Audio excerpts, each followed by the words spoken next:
Hi, it's Michael Osborne from Famous and Gravy and 14th Street Studios. 14th Street Studios produces Famous and Gravy. We're a production and consulting firm.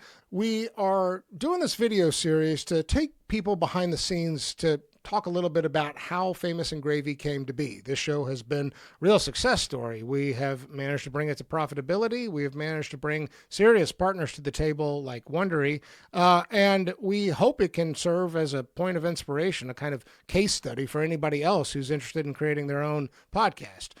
Today, I want to talk a little bit about the idea, the structure of Famous and Gravy and where that came from.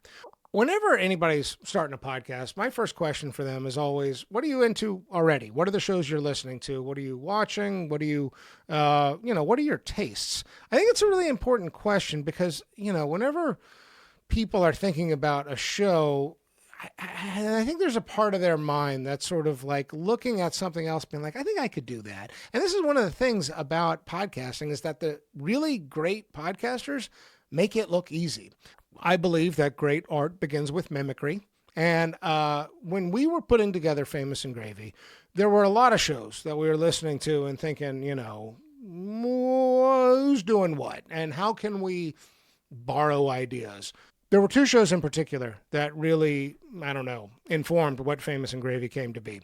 The first show is called Rewatchables. This is from the Ringer Network. Rewatchables is in some ways very, very similar to Famous and Gravy. If you listen to any episode of Rewatchables, you'll see the similarities. What they do is they'll take an old movie and they'll rewatch it and go through a bunch of categories. And the experience of listening to the show is kind of like rewatching the movie. They'll look at categories like casting what ifs, did this hold up well? They'll end the show on this question, who won the movie? That's a nonsense question in a way. Nobody wins a movie, but you can have a debate with friends about who won the movie.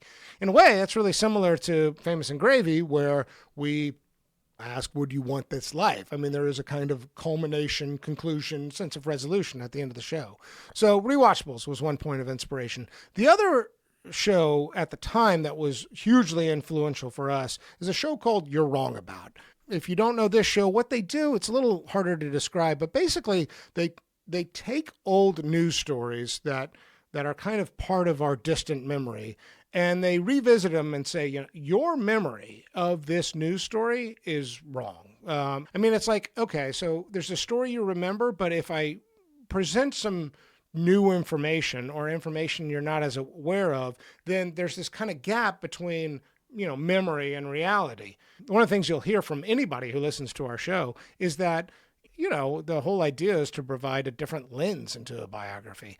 So if there's a take home here, and you're thinking about starting your own podcast, step number one is start collecting points of inspiration. Start paying attention to your own habits. What are you listening to? And, can you adapt and borrow ideas and apply them to your own concept? That's something we do here at 14th Street Studios, and it's all part of the creative development journey. Okay, that's it for this episode. Thanks so much for listening and watching, and check out the show if you haven't already.